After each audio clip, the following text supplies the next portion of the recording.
Hello, this is just a brief 3-minute video on some Lightroom housekeeping, specifically on stacking photographs, which, as we probably all know, it's just a matter of grouping some related photos together. For instance, most commonly, people take the original photo like this one here, and there's two processed versions. So if you just select all of those, and then in Lightroom, you can right-click, come down to stacking here, and then group into stack. By the way, you can also go up to the menu and use the photo button, and you come down, you'll see the same stacking menu here.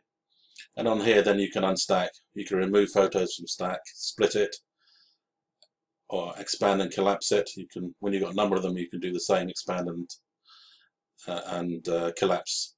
I tend not to use them in this way. I'm not a great fan of just getting grouping process photos.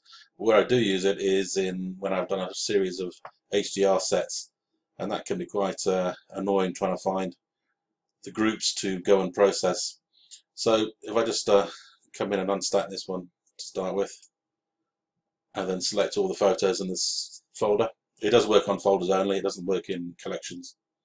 So here I come into stacking, and instead of coming into grouping to stack, you come down to this auto stack by capture time.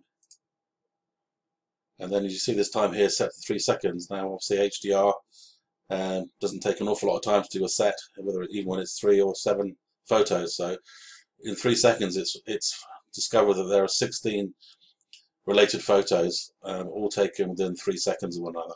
So you can safely assume that those are HDRs. You can move this around to change the time,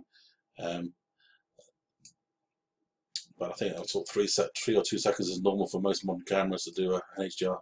So if you just press the stack button, and I'll just deselect all those, and now you see here's a stack of 3. Where we come down, you'll see here's a stack of 5 HDR photos, another one of 7, etc., etc. If I really take the thumbnails down even further, ignore the colouring. I just use red for process HDR and yellow for unprocessed HDR exposures. But you can see that this is now grouped everything into HDR groups. So if I select the whole lot again, stacking, and I collapse all stacks, come back in here, now you see all of these stacks, all of these are HDR sets that are neatly stacked away. You can then expand and work on each one.